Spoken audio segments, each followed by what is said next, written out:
सो श्रद्धा, हाय। Hello. आज के जो हमारे दर्शक हैं उनके लिए जो हम पॉडकास्ट आज रिकॉर्ड करने के लिए सोच रहे हैं, उन सब लोगों को पहले तो हमारी तरफ से बहुत बहुत प्यार भरा नमस्कार, आदाब and welcome to psychology Delhi. आज मैं और श्रद्धा आपके सामने बात करने जा रहे हैं about the different issues a person faces when they have depression, anxiety, OCD, इन सभी विषयों में।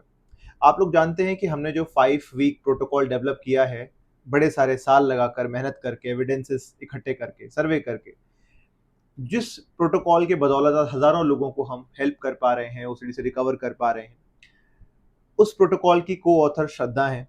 ऑफ कोर्स मैंने उसमें प्राइमरी रोल अपना प्ले किया, आई टुक द इनिशिएटिव, बट श्रद्धा के बिना वो संभव नहीं हो पाता। तो आज मैंने सोचा, क्योंकि बहुत रिक्वेस्ट आ रही थी, कि श्रद्धा के साथ एक कन्वर्सेशन करें ताकि हम समझ पाएं और हमारे दर्शक समझ पाएं कि एक्चुअली ओसीडी ट्रीटमेंट में कौन कौन से एरियाज इंपॉर्टेंट होते हैं और क्यों।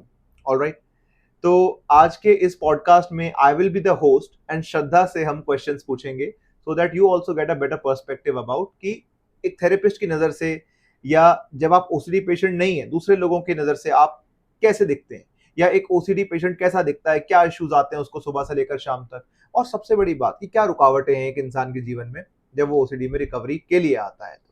बिल्कुल, डेफिनेटली काफ़ी इम्पोर्टेंट टॉपिक है। एंड जब हमने 5 वीक प्रोटोकॉल का एक तरीके से शुरुआत करी थी, तब हमने ट्रीटमेंट कैसे करना है, जैसे मेजर थेरेपीज जो होते हैं, सीबीटी, एसीटी, ईआरपी, ये सारे चीज़ों के ऊपर हमने फोकस करा था ताकि एक रोबस्ट प्रोटोकॉल हम बना पाए ओसीडी रिकवरी के लिए। बट जैसे जैसे हम काम करते गए इस एस्पेक्ट में, आपको भी पता है कि हमारी जर्नी काफ़ी बहुत पुरानी है। बहुत पुरानी है। And also I have seen OCD very closely in you. You also struggled with small aspects उस डेफिनेटली। टाइम पे। तो वी इंश्योर्ड कि जैसे ओसीडी के साथ आपकी ज़िंदगी खराब हो जाती है, जैसे आपकी कॉन्फिडेंस काफ़ी हद तक डाउन हो जाती है, लाइफ के बहुत सारे एरियाज, जैसे कि आपके रिलेशनशिप्स हो गए, मेजरली फैमिली के बारे में अगर डायनामिक्स की बात करें, तो कहीं पे फैमिली भी काफ़ी ज़्यादा नाराज़गी हो जाती है, फैमिली के अंदर क्रिटिकल हो जाती है रिलेशनशिप्स, रिश्ते टूट जाते हैं, मैरिज में तकरार आ जाती है, डिवोर्सेस भी हो जाते हैं, तो काफ़ी एंड तक एक्सट्रीमली ओसीडी ट्रीट ना होने की वजह से इफेक्ट दिखता है। दिखता है। ऑलराइट, सो मैं बहुत बेसिक से स्टार्ट करना चाहता हूँ। मैं चाहता हूँ कि आप लोगों को ये बताओ कि देखिए, ऐसा है कि एक ओसीडी पेशेंट हम तक आने से पहले भी बहुत जूझ रहा होता है, ठीक है, बिल्कुल। कई सारी चीज़ों पे स्ट्रगल करे होते हैं, और कई बार क्या 95% जब मैं लोगों से मिलता हूँ, they are hopeless, and the first thing they tell me कि आयुष सर, बहुत मेहनत करी, कुछ ठीक नहीं हो पा रहा। एंड टू बी ऑनेस्ट, मैं अपने व्यूअर्स को भी बताता रहता हूँ कि जब मैं उनसे पूछता हूँ कि क्या मेहनत करी आपने, जिसको आप मेहनत कह रहे हो, आप थके हुए लग रहे हो, आपने बहुत स्ट्रगल किया है, बट आप मेहनत किस बात को, किस चीज को कह रहे हो, क्या डिफाइन क्या कर रहे हो आप, ठीक है, क्या बोलते हैं फिर? तो I always get the two answers कि मेहनत के नाम पर मैंने, या तो वो कहते हैं दिन रात यूट्यूब और गूगल किया और मैं ठीक नहीं हो पाया, जो कि एक बहुत ही मतलब नॉर्मल रेस्पॉन्स होता है, कुछ भी होता है इंसान को, इंसान जानने की क्यूरियोसिटी हो जाती है।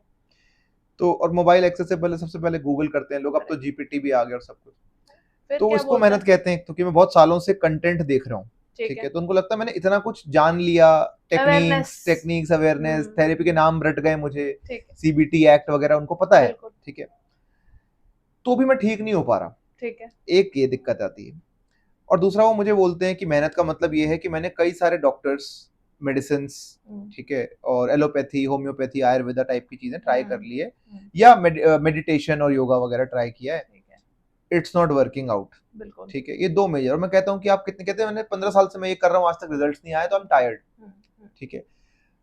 अब यहाँ मैं उनकी टायर्डनेस समझ तो सकता हूँ, लेकिन मैं जानना चाहूंगा आपका क्या व्यू पॉइंट है, इंस्टेड कि मैं अपना व्यू पॉइंट दूं, आई वांट टू अंडरस्टैंड कि क्या आप इसको मेहनत कहोगे, या मेहनत कहोगे तो किस लेवल की, और क्या गलती हो रही है। देखो, ये डेफिनेटली मैं अंडरस्टैंड कर सकती हूँ कि अगर आप जैसे इंडिया को हम कंसिडर करते हैं, है ना, मेंटल हेल्थ अवेयरनेस इतनी है नहीं, एंड है भी तो जो मिसगाइडेडनेस आ जाती है इंफॉर्मेशन की वजह से, ओवर इंफॉर्मेशन की वजह से, यूट्यूब से, रेडिट से, या फिर चैट जीपीटी से, वो इन्फॉर्मेशन आप स्ट्रक्चर्ड वे में यूटिलाइज ही नहीं कर पाते हो, है ना। आपको इन्फॉर्मेशन तो मिल जाता है कि हाँ सीबीटी करनी है, हाँ ईआरपी करनी है, बट सीबीटी आपको कैसे करनी है, ईआरपी आपको कैसे करनी है, आपको आपके लिए कौन सा रास्ता सही है कि पहले सीबीटी करनी है या ईआरपी करनी है, साथ में मिला के कुछ और करनी है। Right. So you are basically applying techniques without any kind of structure, without any kind of goal, without any kind of direction. And hence ये चीजें काम करेंगी नहीं। एंड अभी आपकी जो मेहनत है, वो मेहनत मैं बोल नहीं सकती हूँ, वो एक तरीके से आप टाइम वेस्ट ही कर रहे हो कहीं ना कहीं। मैं मान सकती हूँ it is a very bad thing that आपको वो डायरेक्शन नहीं मिल रही है। कई बार फैमिली भी रिस्पॉन्सिबल होती है इस चीज़ के लिए, क्योंकि फैमिली मानती नहीं है कि ये तो बस वहम है, ये तो बस तुझे ही ऐसा होता है, किसी और को तो नहीं होता है। इस तरीके से मिनिमाइज करती रहती है फैमिली काफी हद तक, क्योंकि फैमिली को भी नहीं पता होता है कि ओसीडी जैसे कोई बीमारी है, एंजाइटी जैसे कोई बीमारी है, उसके लिए मानसिक इलाज कराना होता है ना। तो बहुत सारे कॉम्बिनेशन ऑफ फैक्टर्स होती है रेस्पॉन्सिबल फॉर योर मेहनत जो आप बोल रहे हो टू नॉट बी सफल, है ना। मेहनत आप कर रहे हो बट आपकी जो एफर्ट्स है वो गलत डायरेक्शन में जा रही है। Right, absolutely. मैं कई बार ये एग्जांपल सोचता हूँ कि जब लोग कहते हैं कि मैं यूट्यूब से या ये सब कर रहा था और मैं नहीं हो पाया और बहुत मेहनत करी मैंने, कई बार मेरे तो पेशेंट्स मुझे अपनी नोटबुक्स दिखाते हैं कि देखो मैंने ये सब लिखा है यूट्यूब देख देख कर, मैं ठीक तब भी नहीं हो रहा। मैं कई बार बोलता हूँ ये ऐसा है जैसे कि मान लीजिए आपका साइंस का एग्जाम है और आपने इंग्लिश की पूरी बुक और 4-5 बुक पढ़ ली। बहुत बढ़िया एग्जांपल है ये। तो मेहनत तो बहुत हुई, आपने रात दिन पढ़ाई करी, लेकिन पेपर तो साइंस का था। बिल्कुल सही बात है। एंड देखो, आप अपना टाइम जब किसी चीज में लगाते हो, आप देखो सीबीटी क्या है, किसने दिया है, किस तरीके से उसके टेक्निक्स हैं, वो पढ़ने से आपको कुछ लाभ होगा भी नहीं, क्योंकि ना आपको साइकोलॉजी में कुछ करना है, ना आपको साइकोलॉजिस्ट बनना है, आपको ठीक होना है। आपके अंडरलाइंग सीबीटी के जो मैकेनिक्स है उस चीज को समझ के आप कुछ कर नहीं पाओगे। जैसे बहुत सारे वीडियोस होते हैं यूट्यूब में कि ना आप फंडामेंटल्स ऑफ सीबीटी सीख लो ताकि आपकी ओसीडी रिकवरी हो जाए। आप वो सीख के करोगे क्या? हाँ, तो आई थिंक ये वैसा ही है। आई थिंक जैसे कि मान लो मुझे गाड़ी चलानी सीखनी हो और मैं मैनुअल पढ़ लूं। हाँ, या फिर आप चाहते हो कि आपको गाड़ी ठीक करनी आ जाए, है ना, और आप बहुत इंजन में कुछ इशू आ गया और आप ठीक करने लग गए हो यूट्यूब देख के, वो पॉसिबल नहीं है। उल्टा आप और डैमेज ही करोगे क्योंकि समय बीतता जा रहा है। अच्छा, इससे एक और सवाल आता है मेरा। खैर मेडिसिन वाला क्वेश्चन भी था कि वो उसको भी मेहनत कहते हैं, 1-2 लाइन में अगर आप उसको एड्रेस कर दो तो। देखो, मैं इस चीज को ना सही ना गलत बोलूंगी। देखो, मेडिकेशंस हम तभी डिटरमिन कर सकते हैं जब आपकी कंडीशन को हम अच्छे तरीके से इवेल्युएट कर ले। अगर आपकी कंडीशन माइल्ड से मॉडरेट है तो डेफिनेटली मेडिकेशंस की मैं 100% नीड नहीं बोलूंगी, आपको थेरेपी की नीड है। प्लस मेडिकेशन अगर रिक्वायरमेंट है, आपकी सिवियरिटी ज्यादा है या फिर को एग्जिस्टिंग प्रॉब्लम्स है, जैसे एंजाइटी के साथ कुछ और, ओसीडी के साथ कुछ और दिक्कतें आ गई, तो मेडिकेशन हम जाते हैं अगर नीड केस बाय केस है। अगर सिवियरिटी ज्यादा है तब भी आपको थेरेपी की तो जरूरत पड़ेगी, बट थेरेपी को करने के लिए आपको दवाई की जरूरत पड़ती है फिर सिवियरिटी ज्यादा। हाँ। बहुत सारे लोग ये भी पूछना चाहते हैं कि जैसे वो थेरेपी के लिए आना चाहते हैं, ठीक है, तो एक बहुत कॉमन सवाल मैं आपको पूछता हूँ एज एन ओसीडी पेशेंट कि मैं अगर आपको बोलूँ कि मैडम मैं आपके आयुष सर के वीडियोस देखता हूँ, मैंने वीडियोस देखता हूँ, अच्छा लगता है, मैं मोटिवेट भी हो जाता हूँ, नोट्स भी बनाता हूँ, बट मैं प्रॉपर रिकवर नहीं हो पा रहा हूँ, तो मुझे मेडिसिन के लिए जाना चाहिए या थेरेपी के लिए जाना चाहिए? क्या आप मुझे एक प्रोटोकॉल बताएंगे? अगर आप थेरेपीज के बारे में देख रहे हो, अवेयरनेस आपकी अच्छी खासी हो गई है एंड आप काम भी करना चाहते हो, बट वो कंसिस्टेंसी मिसिंग है आपको, तो आपको थेरेपी ही हेल्प करेगी। मेडिकेशंस की ज़रूरत नहीं है यहाँ पे। सिवियरिटी बहुत ज़्यादा होती है तभी मेडिकेशंस की नीड होती है, नहीं तो मेडिकेशंस की नीड क्यों है? आपको थॉट्स पे ही वर्क करना है, आपको अपने बिहेवियर्स पे वर्क करना है, आपको एंजाइटी रिलीफ के टेक्निक्स सीखने हैं, है ना, और कंसिस्टेंसी बढ़ानी है, वो तो आपको थेरेपी से ही आएगी। तो मुझे पहले मेडिसिन के लिए जाना चाहिए, थेरेपी के लिए? थेरेपी के लिए जाना चाहिए आपको, बिल्कुल। एंड आपको थेरेपिस्ट ही गाइड करते हैं, है ना। थेरेपी आप करोगे, आप थेरेपी अप्लाई कर पाओगे अपने जिंदगी में, क्योंकि आप वीडियोस देख पा रहे हो, आप उस चीज को अप्लाई कर पा रहे हो टू एन एक्सटेंट। आप और ज्यादा बेटर तरीके से, स्ट्रक्चर्ड, गोल ओरिएंटेड तरीके से थेरेपीज को जब अप्लाई करोगे तो मेडिकेशंस की नीड ही नहीं आएगी। एक इसका एक और मैं एंगल पूछूंगा कि if I am a patient जो मैं ऑलरेडी मेडिसिन पे हूँ, हाँ, ठीक है, बल्कि आज की बात है, I had a patient who said कि सर मैं पिछले 5-6 साल से दवाई खा रही हूँ कंटिन्यूअसली, बिल्कुल, बट शी स्टिल केम कि मेरे को नहीं रिलीफ मिल रहा है, ठीक है। Just to add the context, उन्होंने मेरे को बोला कि मैं दवाई छोड़ के जब भी छोड़ना चाहती हूँ, आई फील विड्रॉल्स होते हैं, दिक्कतें होती है और थॉट्स बढ़ जाते हैं, तो मैं कभी डर के मारे छोड़ भी नहीं पाई, ठीक है। And I think a lot of people will relate to this, बहुत कॉमन चीज है ना, आपके पास भी पेशेंट्स बोलते होंगे। बिल्कुल करते हैं। तो मैं ये पूछना चाहता हूँ कि ऐसे पेशेंट को क्या आप दवाई छोड़ने के लिए बोलेंगे या क्या प्रोसीजर रहेगा ऐसे पेशेंट के लिए? देखो, अगर आपकी काफी टाइम से साइकेट्रिक दवाइयां चल रही हैं, मे बी 2 साल हो गए, 5 साल हो गए, 10 साल हो गए, तो इस केस में हमें थेरेपी पहले स्टार्ट करके आपको थेरेपी के चीजें सिखानी पड़ती है ना। थेरेपी से आपकी जिंदगी, आपके बिहेवियर्स, आपके लाइफ के मैनेजमेंट को चेंज करना होता है। एंड फिर जब आप एडजस्टेड हो जाओगे, आपके पास कोपिंग मैकेनिज्म्स आ जाएंगे, आपके ओसीडी के सिम्टम्स कम या खत्म हो जाएंगे, तब हम दवाई पे आते हैं, उसको टेपरिंग ऑफ पे आते हैं। तब हम साइकेट्रिस्ट से बात करते हैं कि हाँ जी, हमारी जो ओसीडी की सिम्टम्स थी या फिर जो एंजाइटी के सिम्टम्स थी, उसमें हमें रिलीफ मिल गई है। एंड धीरे धीरे करके टेपर ऑफ होती है। टेपर ऑफ एक क्लिनिकल टर्म है जहाँ पे जो दवाइयाँ आपकी जिस पेस में चल रही हैं, उसको धीरे धीरे करके हटाया जाता है ताकि आपको विड्रॉल्स ना हो। जैसे आपके पेशेंट्स या बहुत सारे लोग अपने आप से हटाने की कोशिश करते हैं कि, क्योंकि देखो, जब आप सिर्फ दवाई लेते हो ना, आपके थॉट्स चेंज होते हैं ना आपके बिहेवियर्स चेंज होते हैं। एंड इसीलिए सालों साल दवाई चलती रहती है। एंड जैसे ही आप बंद करने की कोशिश करते हो, वापस से आपके सिम्टम्स 1 या 2 महीने में वापस रिटर्न करते में हैं। भी कई बार। तो बेसिकली 2 बातें हैं। आपको मेडिकेशंस तुरंत ही बंद नहीं करने हैं, आपको थेरेपी पे आना है। सीबीटी, ईआरपी, एसीटी, ये सारी चीजें के साथ साथ लाइफस्टाइल रिहेबिलिटेशन भी करनी है आपको, तब जाके आपको दवाई बंद करने के लिए सोचना भी है। ठीक है। तो क्या आप मेडिसिन, मान लीजिए आपसे थेरेपी ले रहा है कोई पेशेंट, तो क्या आप, क्वेश्चन आता है कि क्या आप मेडिसिन छुड़वाने में कैसे हेल्प करेंगे? देखो, व्हाट इज योर हेल्प? मेरा हेल्प डायरेक्ट, साइकोलॉजी दिल्ली क्या कर सकता है? साइकोलॉजी दिल्ली में हमारे पास साइकेट्रिस्ट हैं, इन हाउस साइकेट्रिस्ट हैं हमारे पास टीम में। तो हमारा जो टीम है वो एक होलिस्टिक काम करता है यहाँ पे। ऐसा जरूरी नहीं होता है कि, देखो, इंडिया में कोई स्टैंडर्डाइज्ड प्रोटोकॉल नहीं है या फिर कोई मेडिकल स्टैंडर्डाइज सिस्टम नहीं है कि आपकी जो डेटा है वो जैसे हम परसीव करते हैं वैसे कोई दूसरा प्रोफेशनल करता है। इसीलिए आप कहीं और जाते हो तो वो कुछ और ट्रीटमेंट बताते हैं, कहीं और जाते हो तो कुछ और ट्रीटमेंट बताते हो। बहुत इंपॉर्टेंट पॉइंट है ना। तो ये काफी ज्यादा खिचड़ी बन जाती है। तो आप अगर हमारे पास आते हो तो हमारे पूरा सिस्टम कनेक्टेड है कि जो थेरेपिस्ट को पता है वो साइकियाट्रिस्ट को भी पता है, वो जो साइकियाट्रिस्ट को पता है वो थेरेपिस्ट को भी पता है। एंड एक कॉम्बिनेशन में हम काम करते हैं जहाँ पे दोनों चीजों की रिक्वायरमेंट होती है। तो that is a better way to approach any illness. क्योंकि कभी कभी क्या होता है, जब हमारे पास पेशेंट्स आते हैं, कहीं और से उनकी दवाई चल रही होती है और वो रिकवर हो रहे होते हैं, एंड मैं उनको सजेस्ट करती हूँ कि आई थिंक आप अभी टाइम है कि आपको मेडिकेशंस टेपर करने की जरूरत है। एंड वो अपने साइकियाट्रिस्ट के पास जाते हैं।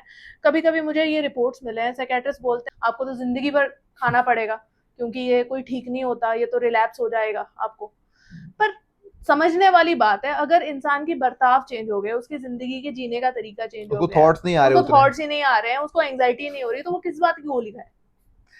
I understand that. तो बट हमारी जो साइकियाट्रिस्ट हैं वो और कई सारे अच्छे साइकियाट्रिस्ट, हाँ बिल्कुल बिल्कुल, जो अच्छे जो समझते हैं, जो अच्छे इंस्टीट्यूशन से पढ़े हैं, वेल क्वालिफाइड है, वेल एक्सपीरियंस्ड है, बिल्कुल I think they never misguide. ऐसा नहीं कि सारे डॉक्टर्स या साइकियाट्रिस्ट, नहीं, बल्कि मैं कहूंगा बहुत अच्छी बात है अगर कोई अच्छा साइकियाट्रिस्ट आपकी हेल्प कर रहा है। Honestly Shraddha, I am just interrupting you here, पर बहुत सारे पेशेंट्स ऐसे भी हैं जिनके साइकियाट्रिस्ट ने ही उनको हमारे पास भेजा है। Do you know that, right? बिल्कुल हाँ। तो एंड वो साइकियाट्रिस्ट हमारे से कनेक्टेड जानते भी नहीं थे, आप भी और कई अलग अलग स्टेट्स ऑफ इंडिया में। एंड आई रियली थैंक, अगर आपके पास ये वीडियो जा रही है, I thank all the psychiatrist who have recommended your patients to अस।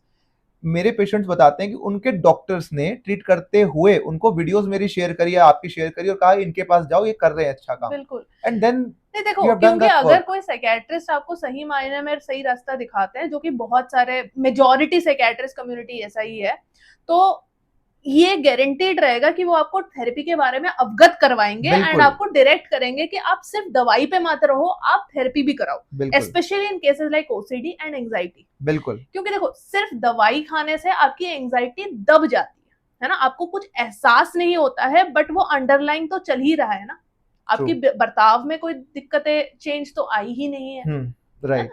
तो coming back to the point, अगर आप हमारे पास आते हो तो फिर हमारी जो इंटरकनेक्टेड टीम है या मल्टी डिसिप्लिनरी टीम भी बोलते हैं इस चीज को, हम कोशिश करते हैं कि आपको पहले ओसीडी का सिम्टम्स हम ठीक कराएं, कंप्लीट ओसीडी ट्रीटमेंट हो जिसमें हम CBT, ACT, CDT and ERP use करते हैं, एंड फिर हम आपके रिलैप्स प्रिवेंशन पे काम करते हैं, coping mechanisms and lifestyle management, different areas जो आपके अफेक्टेड है उस चीज पे काम करते हैं, एंड फाइनली हम आपकी अगर मेडिकेशन चल रही है जी। तो उस चीज को हम टेपर ऑफ करते हैं। अच्छा, एक चीज और है जो आई थिंक मैंने भी कभी इतनी खोल के बात नहीं करी, but I think we should tell people. So Shraddha ma'am talked about multidisciplinary team. तो ऐसा होता है, मल्टी डिसिप्लिनरी का मतलब ये है कि मेंटल हेल्थ में ना कई बार आपको साइड में और भी चीजों की जरूरत पड़ती है, सिर्फ थॉट्स और एंजाइटी और ये नहीं, ठीक है। जैसे I just tell you a little brief करता हूँ मैं। जैसे बहुत सारे फीमेल पेशेंट्स होते हैं जो मेडिसिन पे होते हैं, हाँ, और उसकी वजह से उनको गायनेक प्रॉब्लम्स हो जाते हैं, पीरियड इश्यूज हो जाते हैं, Right. या फिर प्रेगनेंसी है, प्रेगनेंसी में कैसे उनको मेडिकेशन के मेडिकेशन साथ मैनेज डील करना करना है है। बहुत इंपॉर्टेंट है, बिकॉज प्रेगनेंसी के टाइम पर जितनी भी फीमेल्स देख रही हैं, ओसीडी शूट अप होता है, बहुत स्ट्रेस बढ़ता है, इन इवन आफ्टर डिलीवरी भी कई लोगों में ये ओसीडी डेवलप हो जाता है। इंपॉर्टेंट एक चीज है ये। सो इवन यंग फीमेल्स में कई बार मेडिकेशन नहीं मैनेज करने या हार्मोनल डिस्टर्बेंस की वजह से जो आपका लैक्टेशन है ना, ब्रेस्ट मिल्क का निकलना या ये सब चीजें होती हैं, साइड इफेक्ट्स होते हैं, साइड इफेक्ट्स होते हैं। So for managing that, we have an in-house on-panel gynecologist, female doctors हमारे साथ रहती हैं। हमारे पास साइकेट्रिस्ट हैं, सीनियर साइकेट्रिस्ट हैं एम्स के, जो हमारे साथ कनेक्टेड है हमारे टीम में। We have Ayurvedic practitioners with us. कई लोगों को लगता है कि आयुर्वेदिक ट्रीटमेंट करना चाहिए, गलत बिल्कुल नहीं है, लेकिन एक ऐसे प्रैक्टिशनर के पास जो मॉडर्न आयुर्वेदा को जानता हो, जो सिर्फ आपको जड़ी बूटियां किसी भी without label without any knowledge दे दे, नहीं, वो नहीं। I would never prescribe that. I would never tell you to do that because we come from a scientific background. हम ये लेमन चीजों को नहीं मानते कि आप वो पत्ते खा लो और वो जड़ी बूटी खा लो। If you have to do something, go the scientific way. So Ayurvedic practitioners are there with us. We have nutritionists, we have physiotherapist on panel. Yes. तो बहुत सारी चीजें होती हैं जो आपको अगर जरूरत पड़ती है तो we can provide you that. Correct. Right? ये सिर्फ मैं इसलिए बता रहा हूँ कि ऐसा नहीं कि हर बार हमें जरूरत पड़ती है, but it's always good to have professionals on board. And we have it. बिल्कुल। अच्छा, anyways, coming back to the topic, जैसे अभी आपने एक्ट सीबीटी वगैरह की बात करी, यहाँ एक बहुत इंपॉर्टेंट टॉपिक है जो मैं लोगों तक पहुंचाना चाहूंगा, and I want you to tell about it. कई सारे लोग ये बोलते हैं कि देखो, ऐसा है कि हमारे जो दर्शक हैं वो कई सारे अब परेशान हैं, वो ठीक है, मैं अकेला या आप या हमारी टीम कितने वीडियोस या कितना हेल्प कर देंगे उनको, ठीक है, हम अपना ट्राई करते हैं बेस्ट। हमने वीडियोस बनाए, बुक्स बनाए, कोर्सेज बनाए, टीम में हमारे और साइकोलॉजिस्ट को ऐड करा कि everybody can afford it. However हजारों लाखों लोगों को प्रॉब्लम है, तो everybody can not avail the thing, तो वो एक जायज सी बात है। तो मैं ये बता रहा था कि बहुत सारे लोगों को एक मिस इन्फॉर्मेशन हो, बिकॉज इंटरनेट इज लाइक अ समुंदर, बहुत बड़ा। तो एक बार आप परेशान होकर इंटरनेट पे जाते हो, यूट्यूब गूगल पर जाते हो, तो बहुत सारे लोग आ जाते हैं आपके सामने, ठीक है, एंड कुछ भी कर लो आप, बहुत मुश्किल है डिसाइड करना कि कौन सही है कौन गलत है, ठीक है। बहुत सारे मैल प्रैक्टिशनर्स हैं, ठीक है, बहुत सारे, आज सुबह ही मैंने वीडियो डाली थी, मैल प्रैक्टिशनर्स हैं, बहुत सारे सूडो साइंटिफिक लोग हैं, ऐसे लोग तक जानता हूं मैं जिनके हजारों हजार में फॉलोअर्स हैं, लाखों तक फॉलोअर्स हैं, लेकिन डिग्री तक नहीं उनके पास साइकोलॉजी। बिल्कुल सही बात है। मैं हमेशा बोलता हूँ, देखो मुझे किसी से क्या दुश्मनी है, लेकिन अच्छा वक्ता होना, ओरेटर होना एक बात है, एंटरटेनर होना अलग बात है। हो सकता है कि कुछ बहुत अच्छा बोल सकता है कोई आदमी, बट इसका मतलब ये नहीं कि वो ठीक कर सकता है। तो और छोटा सा, मम्मी को मेरे कपड़े सिलने आते हैं, लेकिन अगर मान लो मेरा कोई 20,000 रुपए का सूट फट जाए, तो मैं मम्मी के पास नहीं जाऊंगा। इसका मतलब ये नहीं कि मम्मी पे ट्रस्ट नहीं करता या वो अच्छी नहीं है, लेकिन एक्सपर्ट इज एन एक्सपर्ट। बिल्कुल राइट। एक चीज ये भी होती है ना कि हाँ, सपोर्ट सिस्टम आपका अगर अच्छा है तो फिर आपको एक प्रोटेक्टिव फैक्टर मिलता है, वो जब हम बायोसाइकोसोशल की बात करते हैं। Actually will take a break, हम उसकी बात करेंगे। मैं क्वेश्चन दूसरा बोलने वाला था, ठीक है। I wanted to ask you first कि जैसे मैं बता था बहुत सारे मेल प्रैक्टिशनर्स वगैरह होते हैं, तो one of my patient, cutting short, तो मेरे एक पेशेंट ने और कई पेशेंट्स ने मुझे बोला है कि सर वो XYZ इंसान है, वो सीबीटी करवा रहा है, वो सीबीटी का कोई कोर्स मुझे दे रहे हैं, ठीक है, क्या मैं वो कर लूं, ठीक है, या कोई फलाने इंसान है वो कोई हिप्नोथेरेपी करवा रहे हैं, या कोई ये करवा रहे हैं, कोई एक्ट के बारे में बता रहा है, विदाउट, चलो ये भी छोड़ दो कि वो मेल प्रैक्टिशनर्स हैं या डिग्री होल्डर है, छोड़ दो बात, ठीक है। मैं ये पूछना चाहता हूँ, हमेशा हम बताते हैं और मैं भी बताता हूँ, आप भी बताते हो कि हम अपने ट्रीटमेंट के अंदर, और इतने सालों से 10 साल कम नहीं होते श्रद्धा, and I have recovered myself. You बिल्कुल have helped me recover. You have seen my face जहाँ मैं घंटों घंटों बाथरूम में फंस जाता था, ठीक है, बिल्कुल बिल्कुल परेशान, एंग्शियस, पैनिक, सब देखा है।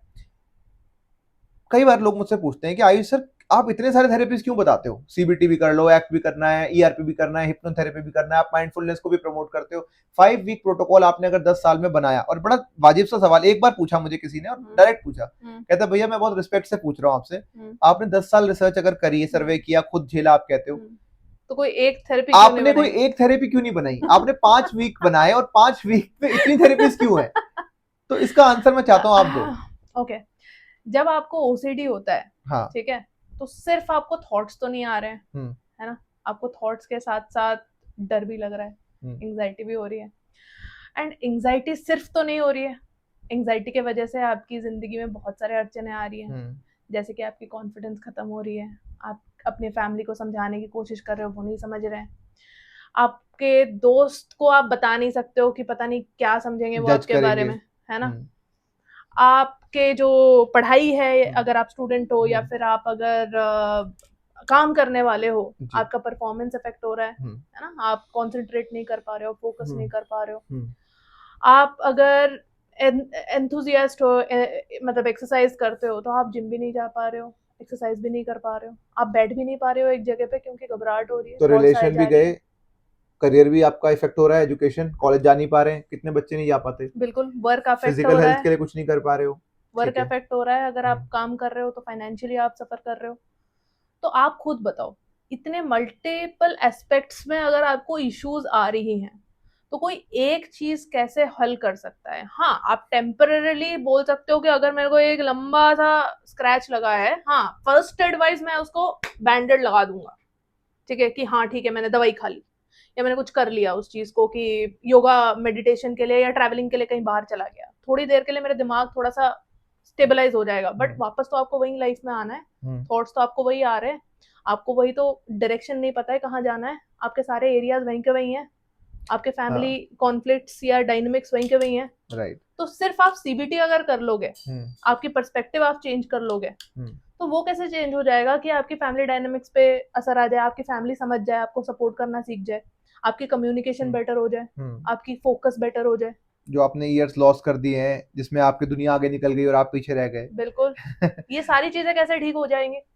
तो मोटा मोटा आपको ये समझना चाहिए कि ओसीडी एक मल्टीफेसेटेड इशू है, एक सिंगुलर इशू नहीं है जिसको आप सिंगल थेरेपी से फिक्स कर सकते हो कि थॉट की इशू है, थॉट फिक्स कर लो सीबीटी लेके, या एंजाइटी की इशू है, बिहेवियर्स कुछ ईआरपी करके आप फिक्स कर लो, या लाइफस्टाइल की इशू है, खाना चेंज कर लो। ऐसा नहीं होता है, आपको सब कुछ एक होलिस्टिक अप्रोच ही लेना पड़ेगा, एक मल्टीपल एस्पेक्ट्स एंड टारगेट आपको करना पड़ेगा from various angles to breach the door of OCD and reach your healing. Very nice. So मैं भी एक बार एक्सप्लेन कर देता हूँ। तो ऐसा नहीं, जब हमने 5 वीक प्रोटोकॉल बनाना शुरू किया तो ऐसा नहीं कि हमने 50 करोड़ थेरेपीज को ही डालना चाहा, हमने भी ये सोचा था कि हमने भी, ऑफ कोर्स, कौन चाहता है एक चीज बनाए ताकि और बिल्कुल सिंपलीफाई कर दे, और आज भी हम उसकी रिसर्च कंटिन्यू ही रखते हैं, ऐसा नहीं है कि we stop, we keep researching, we keep collecting data, हम समझते हैं चीजों, लेते हैं हम लोगों के, सर्वेस करते हैं लोगों से, तो ऐसा है कि वी ऑल्सो स्टार्टेड की थिंकिंग कि एक थेरेपी, चलो 2 थेरेपी काम आएंगी, चलो 3 थेरेपी काम आएंगी,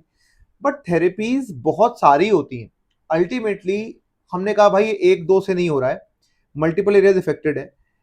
एंड आई रिमेंबर कि at some point in our time, जब हमने पूरा फाइनलाइज नहीं किया था, we had almost 45 to 50 therapies, जो हमने कहा कि इन सब थेरेपीज को टेस्ट आउट करके देखते हैं कि कौन सी थेरेपी बेस्ट सूट कर रही है। बिल्कुल कट आउट करते करते करते रिफाइन करते हुए आज हम उसको 5 वीक तक बना पाए हैं।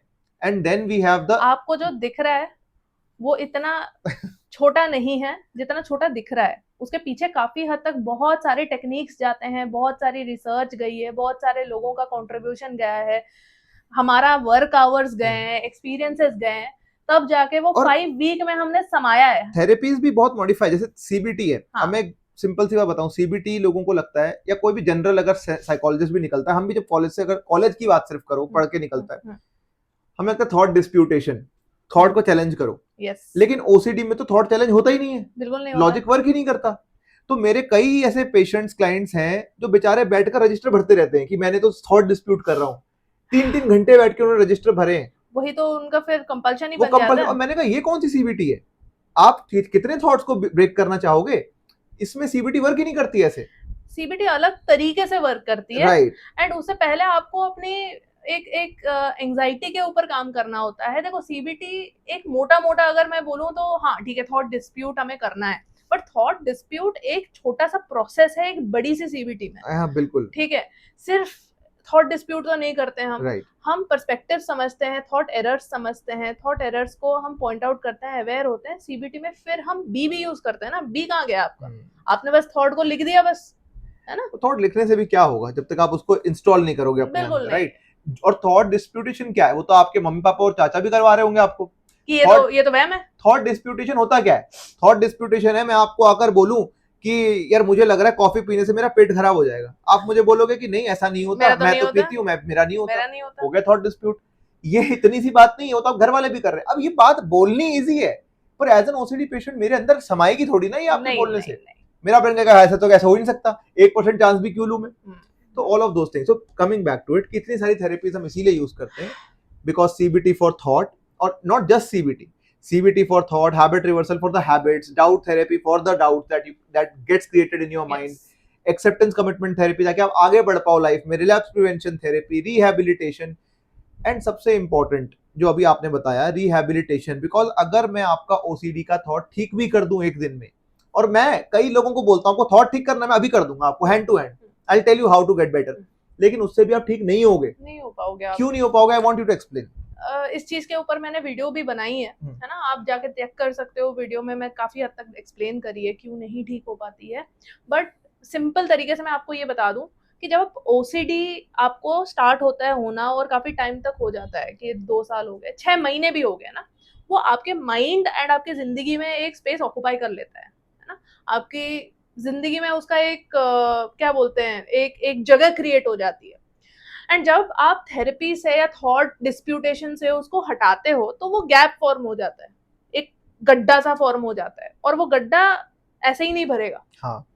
ठीक है, और उस गड्ढे के वजह से आपका दिमाग उस चीज में बार बार फंसता रहता है, बार बार फंसता रहता है जब तक वो गड्ढा नहीं भरता है। क्योंकि आप ये समझ जाओ कि रास्ता है, प्लेन सी सड़क है, पहले उस चीज में बहुत सारे बैरियर्स थे, आपने उसको हटा दिया, हटाया तो देखा कि बहुत बड़ा स्पेस गड्ढा नीचे रह गया है ना। उस गड्ढे को जब तक आप भरोगे नहीं तब तक गाड़ी आपकी वहां पे फंसती रहेगी। राइट। तो बैरियर हटाने का भी क्या फायदा होगा? बैरियर हटाने का भी क्या फायदा है? इसी वजह से होती है रिलैप्सेस। एब्सोल्युटली। ठीक है, सिंपल भाषा में अगर आप अपनी जिंदगी को वैसे ही चलाते रहे जैसे आपकी ओसीडी के टाइम पे जिंदगी चल रही थी, कि आपने लाइफ में कुछ चेंज नहीं किया आपने, जैसे रिलेशनशिप्स खराब चल रहे हैं, तो आपने एजुकेशन आपकी खराब हो गई है, आपने ना अपने गोल्स चेंज करे, ना आपने अपने लाइफ चेंज करी, ना आपने अपने किसी के साथ कम्युनिकेट करने का तरीका चेंज करा, है ना, जिसको हम ये भी तो, sorry to cut off, but जितने दिन मैंने किसी पेशेंट ने ओसीडी में गुजारे, मान लो 6 महीने या साल गुजार दिया उसने, उस साल भर में उसकी लाइफ में ऊपर से लेकर नीचे तक चीजें हिल गई,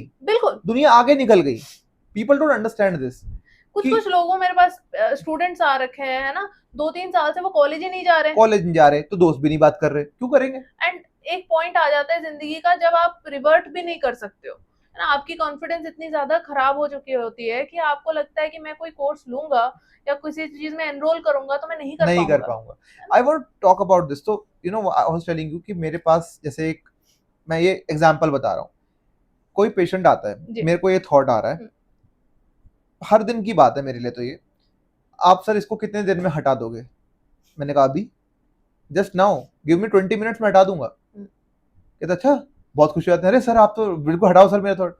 मैंने कहा लेकिन वापस आ जाएगा फिर वो। कहते सर सरप्राइज क्या बोल रहा हूँ मैं?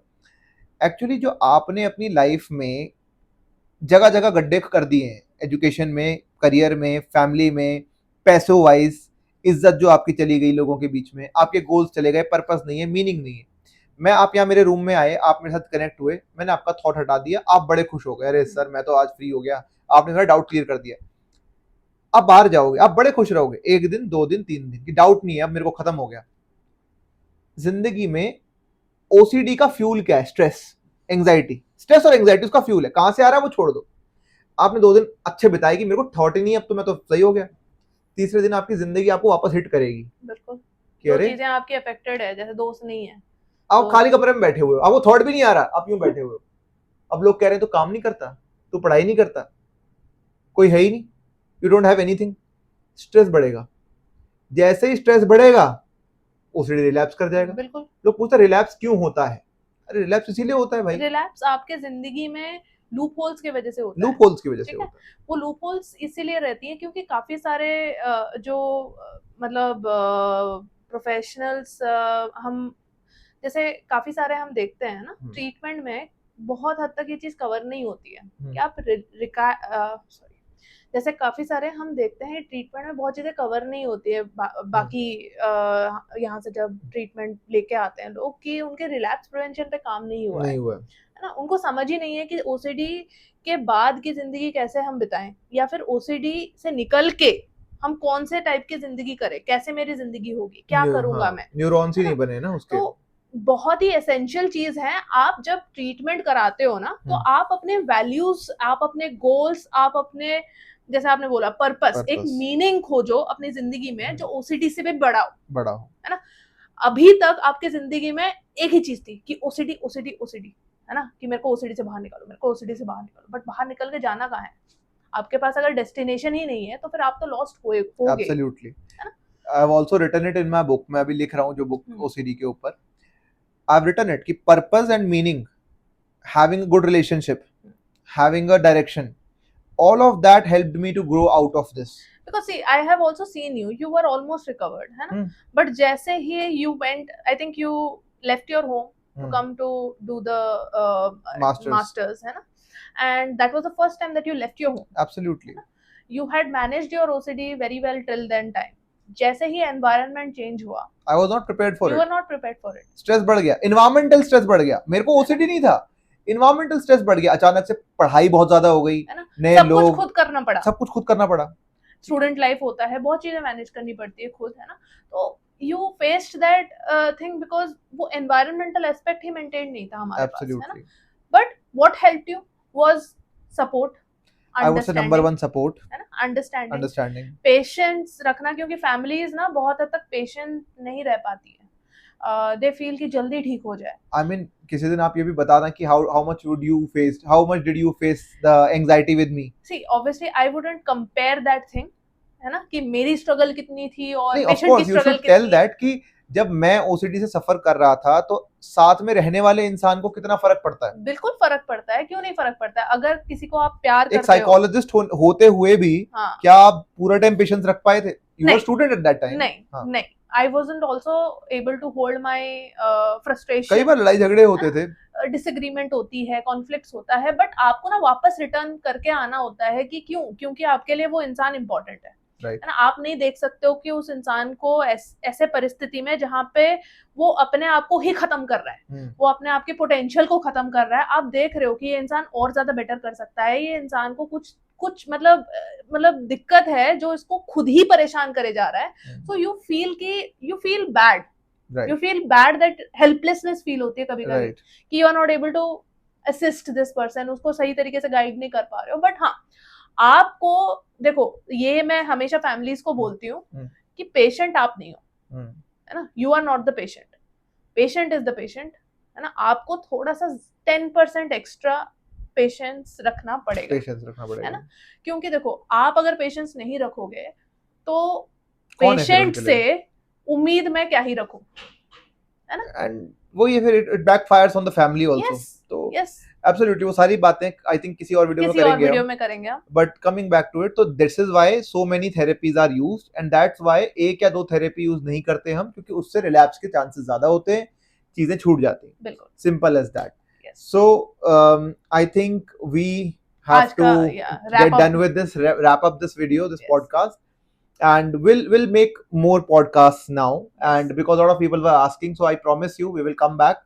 We will both talk about it, the journey, the impact, and because you know why it is important, मुझे लगता है that you need to be here with me in the podcast. We should do more because I have suffered it, I have outgrown it, I have made the protocols.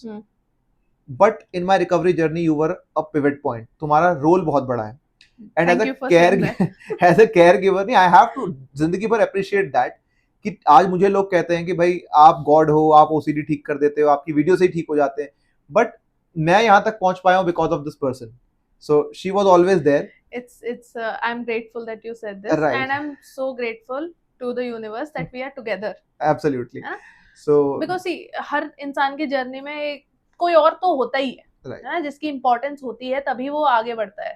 Right. You also have helped me in different ways. I have helped you in different ways. Absolutely. And That's how इसीलिए life is. मुझे लगता है श्रद्धा, it's not for us, मुझे लगता है हमारी journey, हमारी बातें लोगों को सुननी चाहिए, ताकि उनको समझ में आए कि इससे बाहर निकल के जिंदगी कितनी खूबसूरत होती है और निकला जा सकता है. बिल्कुल. मैं सफर करके साइकोलॉजिस्ट बन गया हूं, और आपने उसकी सफरिंग कम करी और आज प्रोटोकॉल बनाया है 5 वीक. तो all of those things have help. I think आपको केयर गिवर का भी और सफरर का, दोनों का एक्सपीरियंस, दोनों का एक पर्सपेक्टिव समझ में आएगा, and you will feel that there is a ray of hope, and you can get out of that if you work in a right protocol, in a scientific step by step manner. All right everyone, मिलते हैं आपको अगली बार. तब तक के लिए take care, धन्यवाद, and keep beating your fears. Yes. And keep beating your fears. Keep beating your fears and keep beating your OCD like a pro.